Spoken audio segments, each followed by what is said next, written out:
All right, peace, everybody.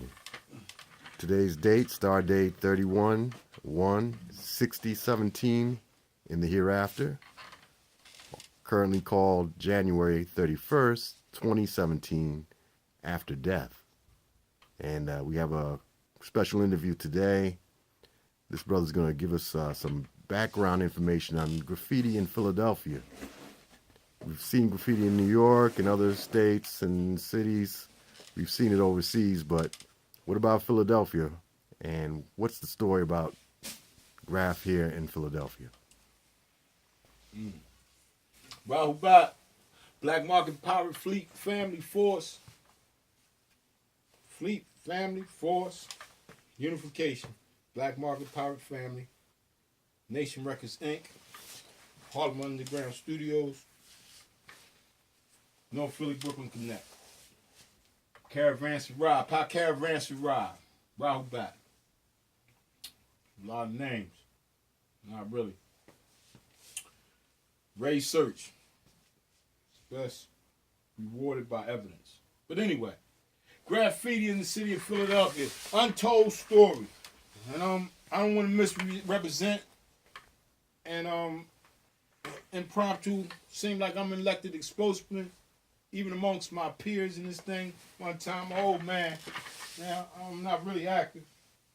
But so my genesis in that thing started by me looking at the beauty of the walls, the scripts. And on this channel here, they got something about Egyptians and Kemet. That's where we come from. So it was in the society, it was in the bloodline or whatever. And so the urban hieroglyphics, okay? Hardcore northern cities, upper east coast, okay? That's North Philadelphia. Okay, but the whole city. Okay. Now, I used to see the walls, the beauty of the walls. I remember seeing names like in Philadelphia, North Philadelphia. Unfortunately, I'm not saying this to glorify, and I want this to be painstakingly clear. Painstakingly clear for all you listeners out there. Please. I am not glorifying the gang culture in no way. I was young. But you got to understand, I can't tell you, I don't want to really divulge my age, but I was into the gang era of Philadelphia, and that was in the 70s. So all I can give you, do your math. I was heavily involved. But I used to see and I had just started while I was phasing out. We was like the babies of it. Anyway, the last one, so we didn't want to even reform. We were still trying to hang on to it, but they had gang control, Willie the Worm. These were professional fighters, Willie the Worm, Monroe, Bobby Boogaloo Watch, and who else? Boogaloo Watch, Jimmy Ellis, and all of them. They was in gang control, trying to come like they was. Man, we gangsters. We don't y'all boxers stay in y'all realm, but they used to be trying to help and be like, listen, no more war in '74 and stuff like that. And they had gang control, JDs and all that, the dicks. We wasn't listening to none of that. But anyway, but as a kid, before that, that's when I'm like 13 and 14. 12 and shit like that. I'm already in it. And so, like around 10 or 9, I think that was my awareness. I'm looking at the wall of beauty. I used to see names like Shark Tuna, Neptune, Dr. Doom, Cool Dr. Cone, or DC, Hip Poet, Tuna, Shark, wow. You know, and I'm like, wow. It would be on the wall and they'd be nice. Cool Kent. I'm just remembering now. You got to bear with me. And I remember seeing it, and I used to be, then I seen Laugh a Lot. Ooh, that was Laugh a Lot. PJ. Now, Spade. I know Spade. That's my old head from my old corner. Boom. Oh, it's Spade. My brother, Big Crazy. You know what I mean? I seen that on the wall. Light Fingers. My other OG, yeah. Them niggas had hands that were so beautiful. I said, damn, I gotta learn how to do that shit. So me and we all had our hand. Man, we was coming up. But then now it's a renaissance. So it started like that. And I must say this to clarify the record. Set the record straight. I'm not, you could go do your research. Go do your research if you think I'm lying. Listen, because there's some flicks. They say flick is worth 1,000 words. I don't got no flicks right now. But if you catch a flick from any of them styles from back then, this is talking about the late 60s, early 70s, most of them styles to the mid 70s, That is what New York now is calling their New Yorkers or burners. But they're just our letters, they're fattened and added color to them. How do I know? Because I know the hand. And if you go look, you'll see it. That's wild style. But our regular script hand was wild in itself. And it went through different phases. And that's how I can say it. And wonder, how can you piece like that? I don't know. Because I just did what they did. Y'all start opening it up. All right, I'm opening up the letters. You know what I mean? Well, shit, add color to them. Color. In law, matter of fact, color means phony. That's a side note for all you. Somebody asked me on a book the other day, oh, color it in, because I showed him all these black and whites. And he said, color it in. I said, did you know in color? I said, if and when I at my leisure, not to be funny, I said, I'll color it in, but do you know that in law, colorable means phony. Color means fake. So, no, I didn't know that. I told him, look it up. Don't believe me, look it up. Black's Law Dictionary. Any law dictionary. And here go another note for y'all. Side note. Every dictionary, law dictionary, Leviathan, Levi, I said we're black market pirates, so we handle that motherfucking serpent. Do you know how? Okay, Levi law, okay, side note, you got 4 leading dictionaries, law dictionaries. They're Barron's, Bouvier's, Blacks, and Ballantyne's. Barron's, Bouvier's, Blacks, and Ballantyne. And you know what that is? Barron's. What's that? German. Bouvier's, French. Ballantyne, Italian. And Blacks, English, British. It's Europe. 13. A B is a 13. Y'all better peep. B, B, B, B, B. Why? How did that happen? But it means phony anyway. The word color. So on the side of I said I'll color it in. Whatever. All right. But so that's our script, and they opened it up, and we don't get no prize. It don't even matter, because me and my man, Imperial Casanova Persuaders, that's ICP, owns the motherfucking city today. Hey, and now I don't know. Hey, man. Yo. Yeah, man.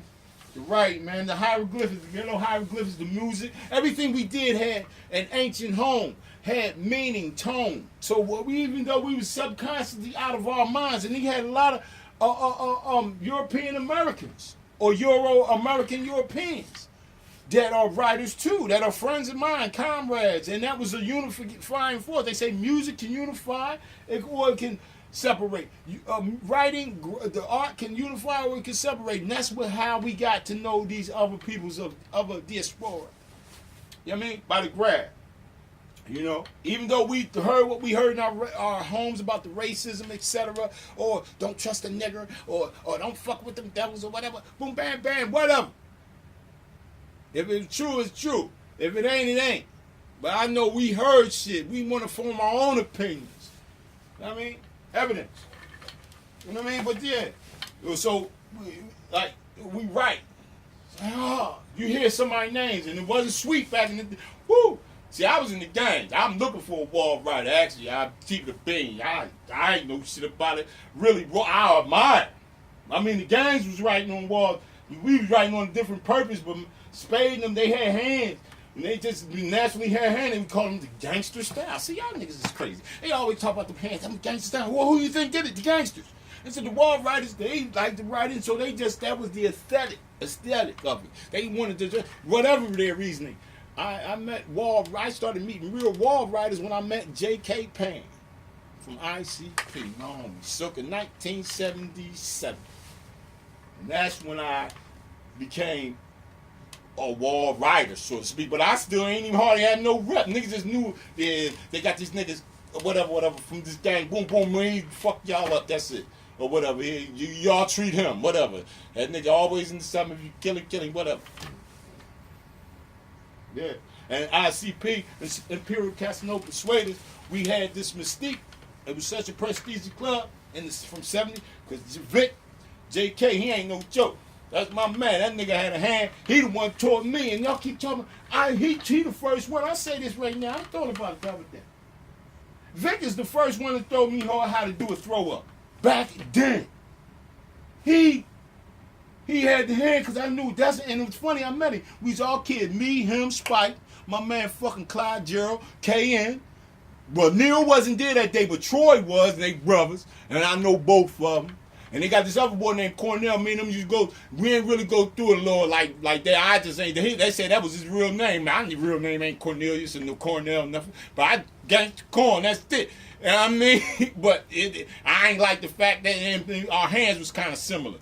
Not really, but yeah. But anyway, yeah, them but man, Gerald, I love them, man. Yeah, Foo, Lil Fub, Q, yeah. And we met right around them late. They was young, yeah. But there you go. But I look, TX, that's my homie. May he rest in peace. Young, you know what I mean? Yeah, bad. But yeah. So I mean, I might just seem like I'm all over the place, but this is impromptu, man. He just asked me about Grab. I just got finished talking with the boy, supposed left hand band to the boy Indio. Yeah, them niggas tore that shit up. Y'all know what they did out there. Well, my brother, Commander McKay, always, he said, man, don't assume people know. And we talking to a grad, but in Philadelphia, if y'all on the grab, we wouldn't set the record straight. I've done an interview. And we're putting that out. We do have it on disc or whatever. So I'm just filling in some of the blanks. I guess it ain't really blanks because I really can't divulge too much. We did what we did. We were still around, and after all these years, and it did be internal squabbles too. You know, even sometimes your own family be, you know, would be disagreeableness in the blood or even in the family. So everything ain't peachy and glory, and this is a part of this cycle that we call life. If you look at the word life and spell it E-F-I-L, what does that spell? Evil. So you say, damn, it's a hell of a journey. It's evil, man. I better dig up. That don't mean be disagreeable. Y'all got that shit. Don't get it crazy because you got motherfuckers that handle us. You know what I mean? All that disagreeable shit. We got bad news for bad men and bad medicine for us all. Yeah. Give us a little more information about this tape or this interview. What era is that from? What's on that tape? Well, Commander, it's an interview from the summer of 1998. A sister named by the Sandra Adino. Sister, she did the interview. She was doing a dissertation. She was going to school, and I thought it was ironic, not in no sarcastic sense, that she wanted to interview me. I said, hey, how you know about me? Well, I'm Nuwabian outlaw. First and foremost, where you come from? Little fine stuff. So anyway, see, I'm doing a dissertation. I didn't even know what the word dissertation meant. You know what I mean? Be honest. You know what I mean? I never heard of what is it. I mean, she explained. And I was, you know, not so much flattered. I was honored. All right, well, what's up? Really nonchalant about it.